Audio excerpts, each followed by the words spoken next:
Sunshine wasn't just another space movie. The science advisor knew the bomb couldn't work.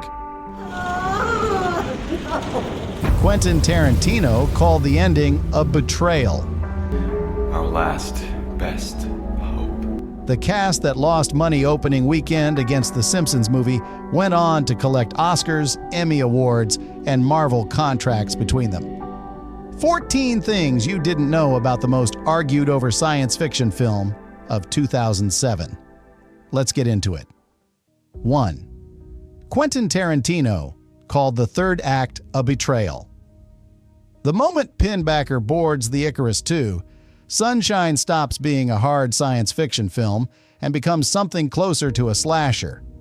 A burned, God-obsessed maniac from the failed first mission stalks the crew through the ship's corridors. The visual style deliberately degrades. The tone ruptures. Audiences expecting the film they'd been watching for 90 minutes felt the ground disappear under them. Quentin Tarantino was not kind about it. He argued publicly that Garland's third-act shift goes against every single aspect of the film's aesthetic that preceded it, and that no amount of studio interference could have damaged the film more than what Garland did with his own script. Whether that argument holds is still being debated. What's not debated is that Sunshine might be a top 10 science fiction film of its decade if that third act didn't exist, and something entirely different because it does. 2. The scientist admitted the science was wrong. He didn't care. Brian Cox, physicist, CERN researcher, science advisor on Sunshine, knew the film's central premise was physically impossible. A single nuclear bomb would not reignite the sun. Not even close. Scientists have estimated you would need billions of such devices to have any theoretical effect. And even then, the concept has no basis in current physics. The sun, for the record, has approximately 5 billion years of fuel remaining. Cox knew all of this. He still took the job. He introduced the concept of cue balls, theoretical supersymmetric particles left over from the Big Bang, which CERN was investigating at the time, as a mechanism to explain the sun's premature failure. It's not proven science. It's the most scientifically plausible fiction Cox could construct around a fundamentally impossible premise. On the DVD commentary, he dismissed critics who pointed out the inaccuracies. "Sunshine is not a documentary," he said. "The kind of people that get upset because the gravity is wrong." He didn't finish that sentence, but the implication was clear. The sun in Sunshine looks spectacular. It also looks nothing like the real sun, which Cox admitted would appear quite boring to human eyes. They left that in too. Slingshot complete. 3. The actors had to live together. Boyle wanted the crew of the Icarus II to feel like people who had spent 2 years sharing a ship, not actors who had spent 15 weeks sharing a set. His solution: make them actually share a space. For the duration of principal photography, the cast lived together. The idea was to generate genuine familiarity, the worn-in rhythms of people who know each other's habits, irritations, and silences. The on-screen intimacy you feel between characters who've been confined together for years is, in part, real. One exception, Cillian Murphy was given dispensation to go home each night. His wife was pregnant. Murphy still spent his days with the ensemble, and his performance as Kappa carries no detachment from the group. But every evening he got to leave the experiment. The Icarus II had 7 permanent residents and 1 commuter. 4. The sun was the longest CGI sequence in London history, creating the sun as a visual entity. Not a symbol, not an abstraction, but a physical presence that the camera could push toward and that audiences would feel physically, was the visual effects team's central challenge. The result was the longest CGI sequence ever produced by a London visual effects house at the time of production. The interior of the ship was deliberately built without any orange, red, or yellow. The complete removal of solar color from every surface. The plan was simple. When the film cut from the cold gray, blue, green of the ship to the exterior, the eye, starved of those wavelengths, would be physically struck by the sunlight. Cinematographer Alwyn Kukler built his observation room lighting rig from thousands of individual reflective points, inspired by a vendor's sign he'd seen outside, made of tiny circles that caught the light as they moved. The result was a light source with texture, animation, and unpredictability. Not a flat, bright screen. Something alive. The sun in Sunshine is not entirely accurate. It is, by considerable margin, the most affecting cinematic depiction of it ever made. 5. Cillian Murphy visited CERN to learn how physicists move. Murphy's preparation for COPPA didn't stop at reading physics textbooks. He visited CERN in Switzerland. He observed real physicists in their actual working environment. He watched how they moved through problems, how they held their bodies when they were thinking, how they talked about complex ideas with each other in the shorthand of experts who don't need to perform expertise for an audience. He then reproduced that. The ease with which COPPA operates the bomb's systems, the casual fluency and technical conversation, none of it is performed for the camera. It's behavior Murphy built from direct observation. Cox praised the result as a brilliant and great portrayal of how physicists actually think and behave. The CERN connection ran deeper than research. The film's press launch was held at CERN itself, a decision that reflected Boyle's insistence that Sunshine represented science possible, not science impossible. Whether that claim survived the physics community's scrutiny is a separate question. 6. The sex scene that never made it. The original screenplay included a romantic subplot between Kappa and Cassie, culminating in a sex scene set in the oxygen garden, surrounded by the ship's only plant life, the last living green things between Earth and the Sun. It was filmed, then cut. Boyle decided the relationship worked more powerfully without explicit resolution. The tension between Kappa and Cassie, Rose Byrne, carries more weight when nothing is stated, when the connection exists in looks and small moments, rather than a scene that names it. The oxygen garden scene remains one of the film's most beautiful environments precisely because it holds that unspent energy. What Boyle shot there is the tenderness of people who know they will probably die and have chosen, in this enclosed world, to be gentle with each other. When the deleted scene exists, the choice not to use it was correct. 7. Danny Boyle rode the Vomit Comet and then ignored what he learned. Boyle traveled to NASA's reduced gravity aircraft, known colloquially as the Vomit Comet, to experience genuine weightlessness before filming began. He confirmed personally that weightlessness does not produce slow motion. Objects and people in zero gravity move at normal speed. The dreamy, floated quality that science fiction consistently attributes to weightlessness is a Hollywood convention with no basis in physics. Then he filmed slow motion anyway, because it was more beautiful, because the film needed to feel like being inside a dream of space rather than a documentary about it.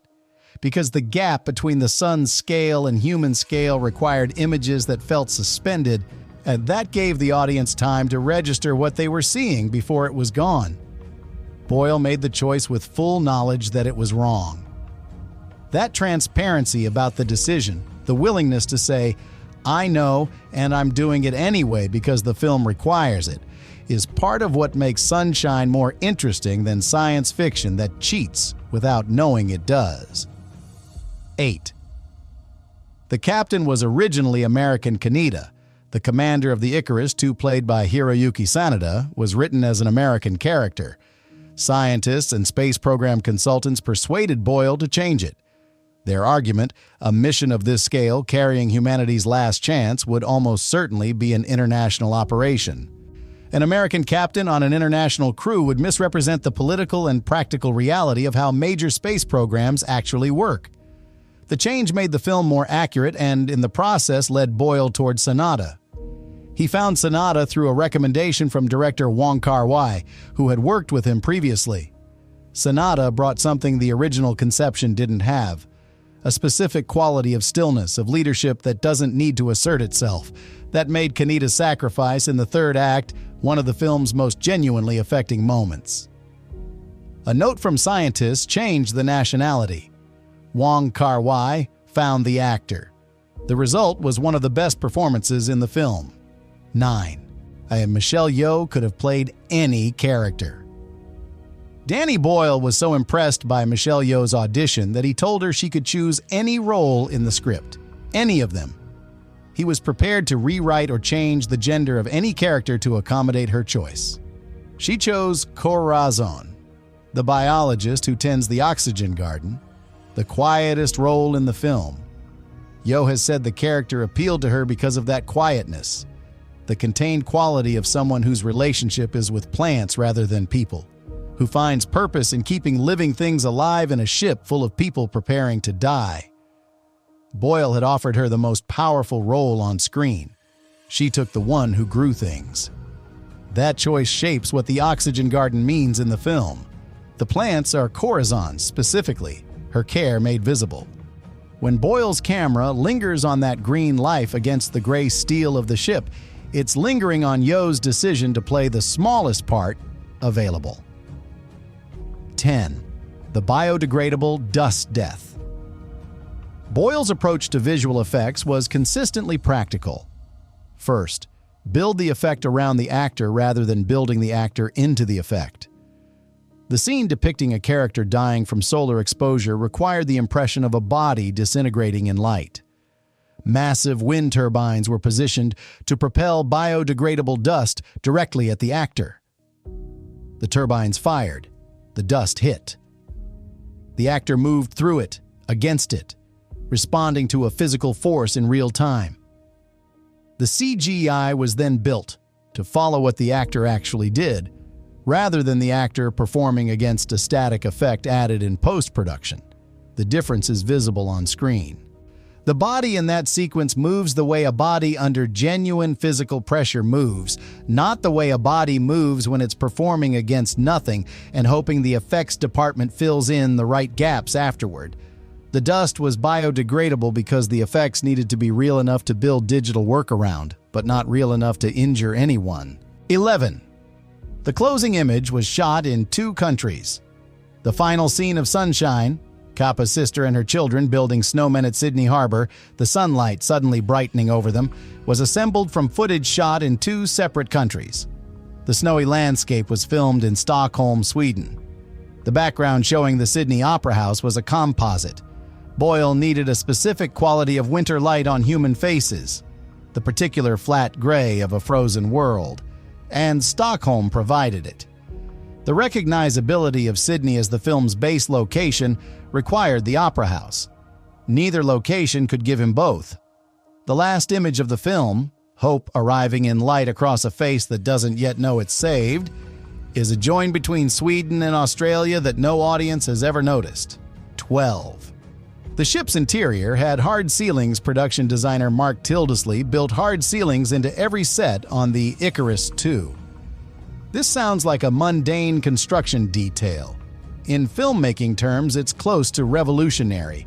Most ship interiors are built with open tops. It allows cameras to move freely above the actors, gives lighting access, and makes the technical logistics of a shoot considerably simpler. Hard ceilings do the opposite. They restrict camera movement. They create genuine enclosure. They mean the crew working above the set cannot be hidden from certain angles. Tildesley and Boyle built them anyway because the physical ceiling pressing down on the actors changed how they held themselves. It changed the air in the room. The claustrophobia of the Icarus II is not entirely a function of performance or editing. Some of it is the architecture. Some of it is the fact that there really was a ceiling, and the ceiling really was close. 13. The score came from 2 very different places. Sunshine has 2 soundtracks happening simultaneously. John Murphy, who had previously scored 28 Days Later, composed the film's primary score. His music is propulsive, orchestral, pressurized.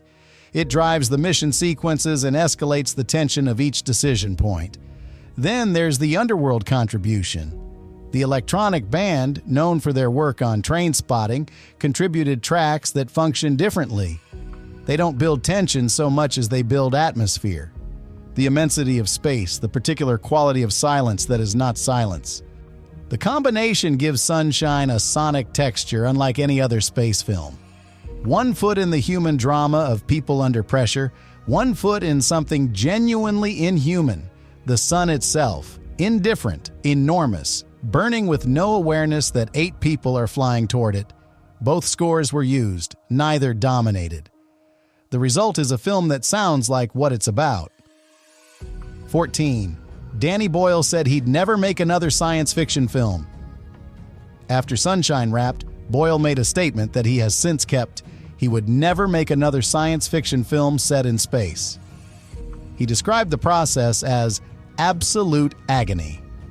The demands of scientific consultation, the constant negotiation between what the story required and what the physics permitted, wore him down in ways that narrative filmmaking alone had never done. Yet the gap between the film he could imagine and the film he could defend never fully closed. Sunshine was also a box office disappointment. Made for $40 million, it grossed $32 million worldwide, released the same weekend as the Simpsons movie, against Transformers still in theaters, with no star powerful enough to open it on scale.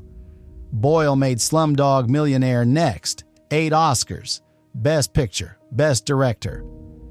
The cast he assembled for Sunshine went on to win Academy Awards, Emmy Awards, Golden Globes, and MCU contracts. Cillian Murphy won the Oscar for Best Actor. Michelle Yeoh won Best Actress. Benedict Wong became a cornerstone of the Marvel Universe. Chris Evans became Captain America.